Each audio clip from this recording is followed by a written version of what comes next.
Hello, and thank you for taking the time to review this video. Being a great judge is one of the important parts of our friendship tournament.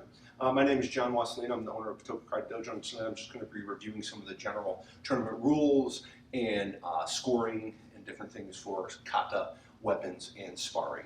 I'm going to start with just some of the general tournament rules. Just so you know, all of these things that I'm going to go over, your dojo instructor has them, so if you'd like a copy of this, you can easily go to them and get a copy of these rules and regulations for yourself.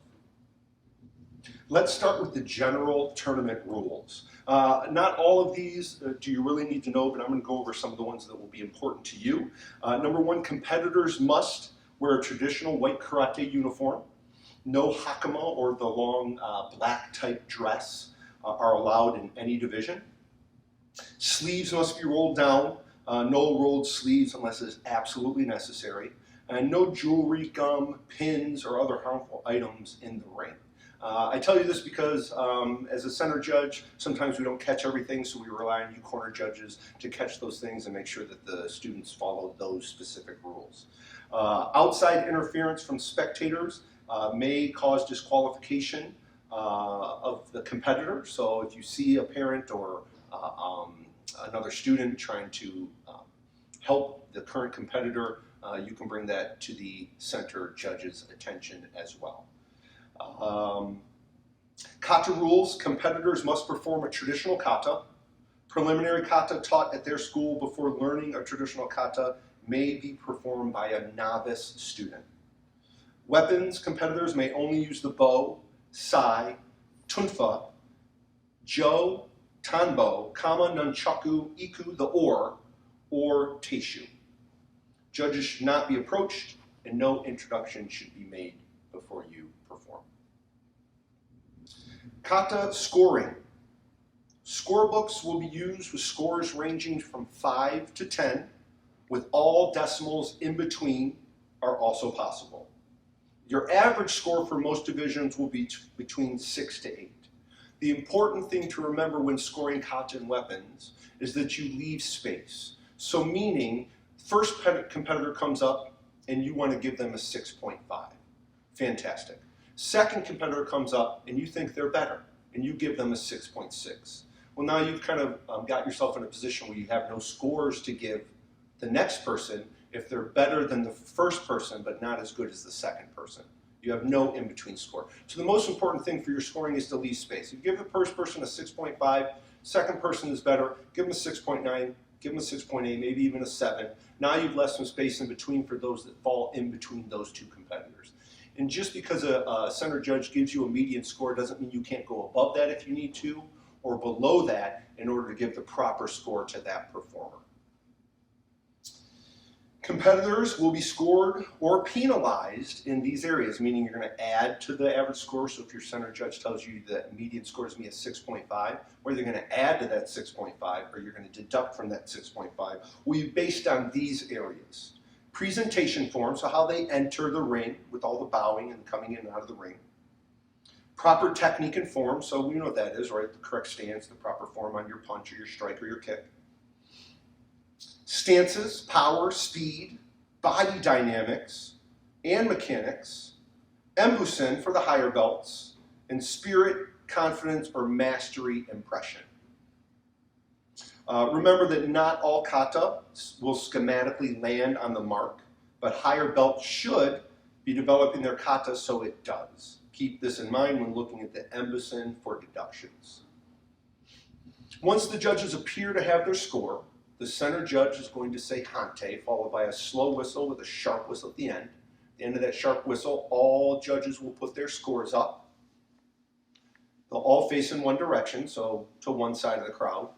The center judge is going to blow their whistle again, and you can turn your score around so the other side and the score table can see the scores. And then they'll do one more whistle, a third whistle, to let you know that it's time to bring your score back down. When you do that all together, it looks very professional.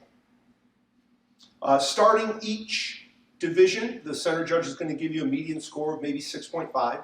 You'll do your formal bow-in with the competitors. At that point, you'll take your seats, make sure that you go around your chair, to your chair, wait for all judges to take their spots, and then we'll sit down together. Again, looking very professional as we do so. Next, we're going to go into some sparring scoring. Each technique will be generally awarded a half point. Single point may be awarded in extreme circumstances, otherwise known as an ippon, which would be an undefensible technique, meaning I threw something, the opponent didn't see it, didn't even attempt to block it, it definitely would have scored. Things of that nature are a ippon, or a 2 half-point score. Also, a foot sweep followed up by a beautiful technique can also be considered a ippon, or a 2 half-point scoring. In order to score an ippon, you will, instead of blowing your whistle and shooting your flag out to the side, which you'll see a demonstration of later, you're going to blow your whistle and shoot your flag straight up in the air.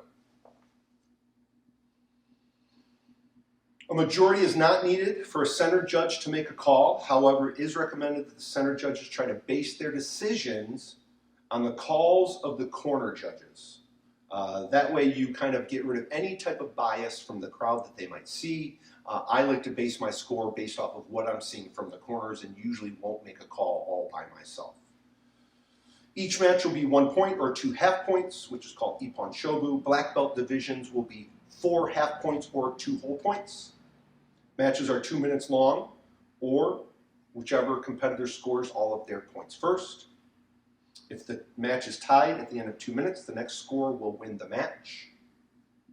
Areas to score are the front of the body, sides of the body, the kidneys and the sides of the back, not the spine. The face, you cannot touch. The sides of the head, no touch except in black belt divisions.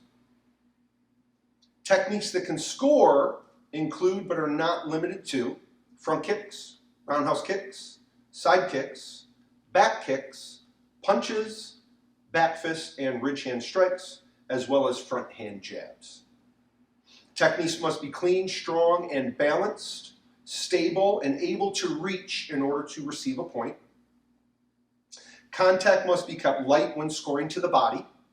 Touching is not needed to score. Coming close to the target with control is all that is needed. However, the competitor must be able to reach with the technique, and it should not be fully extended. Front leg kicks are allowed as long as there's forward momentum. If there's backward momentum, no point is awarded. Front hand techniques, same idea, as long as there's forward momentum and power.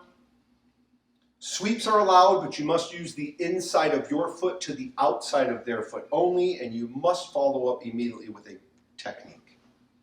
If they are any higher, they'll be considered low kick, resulting in a penalty point for a kick to the leg. Base leg sweeps are not allowed, meaning if the opponent has one leg in the air, I cannot sweep the leg that they are standing on. I cannot catch a kick that is coming at me. All corner judges for all of these rules must make their call immediately. If you make your call late and the judge sees it late, it will not be counted. Center judge does not need to make their call right away. The center judge can make their call to their own discretion. However, it is recommended that the center judge makes their calls as soon as possible in order to avoid accusations of bias. Let's get into penalty points. A warning will be issued for stepping out of the ring first time, grabbing and holding for more than 2 seconds first time, holding a kick for more than 3 seconds first time, and pushing and shoving first time. Now, when we talk about holding or kick, you can hold a kick for a moment. You can't grab on and hold to it forever. If you hold on to it, you have to counter immediately from holding onto that kick or grabbing onto an arm or anything of that nature. Only one judge is necessary to make the out of the ring call. Penalty areas are contact to illegal targets, stepping out of the ring second or third time, improper conduct, grabbing and holding for more than 2 seconds second or third time, improper sweep, holding a kick for more than 3 seconds second or third time, pushing and shoving second or third time, and attempting a stomp kick. Meaning you've already gotten a warning, now we're going to give a penalty for the second or third time that you do any of these things. Penalty areas are contact to the head, except in the black belt divisions. Groin, legs, back, throat, and neck are all penalty areas. Head contact is not allowed except in black belt divisions. In those divisions, only contact to the headgear is allowed. Checking the opponent's technique is allowed, however, grabbing and holding on to it is not. Light contact calls will result in the loss of a half point, chewy. Harsh contact calls will result in a disqualification from the match. Improper conduct will result in a disqualification from the match, and any two penalties will also result in disqualification from the match. An immediate disqualification, meaning we're skipping the warning and the penalty point, immediate disqualifications will be awarded if there's harsh or severe contact, very improper conduct, or if the competitor is trying to harm another competitor or a judge. Competitors that are disqualified for two penalties may spar in a future match. Competitors that receive an immediate disqualification will not be allowed to spar in a future match. And finally, clashes. Techniques that hit arms, shoulders, and sometimes legs are considered clashes and are not awarded penalties. If a competitor is purposely trying to hit the arms, shoulders, or legs, then they should receive a penalty point. Hitting the legs will only result in a clash if the competitor is kicking and the other competitor lifts their leg in front of the kick. If the competitor already has their leg lifted and you kick the leg, that's a penalty point. Another clash is when both competitors are throwing techniques back and forth and none of them are clean techniques and or the judges cannot tell which landed first. Next, we're going to go into some of the flag calls that you will be responsible for as a corner judge. Again, we really appreciate all of you black belts stepping up and being responsible and coming to this tournament to help us out, because honestly, without your participation as those corner judges, we would not be able to run this tournament. Thank you for participating. Thank you for paying attention to this presentation, and we'll see you soon. As a corner judge, this is your proper sitting position. Feet flat on the floor, sitting back in your chair with your back straight, flags in your hands, and placed on your knees. For a no point call, simply wave your flags in front of you like this, letting the center judge know that you saw the action, you just didn't think any of it was a point. For a point call, you're going to already have your whistle in your mouth. You'll blow a fast, sharp whistle. If you see a red point, you'll shoot your red flag out. If you see a white point, you'll shoot your white flag out. It'll look something like this.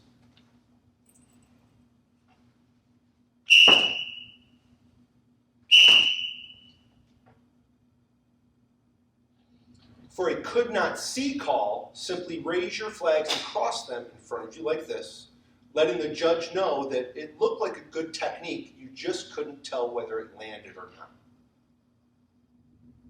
For an out of the ring call, you're simply going to tap the flag to the floor of the competitor that went out of the ring and blow your whistle in a light, fast motion. It'll look something like this.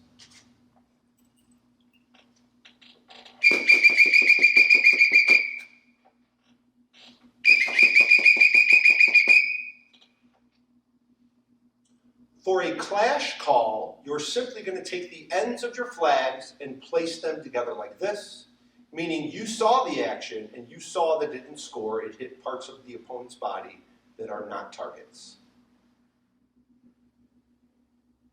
For a penalty call, just simply take the flag and circle it in a small circle above your head, letting the center referee know you thought that that exchange resulted in a penalty. For a disqualification call, simply take the flag and make a large circle over your head, letting the center referee know that you feel that that exchange resulted in a disqualification.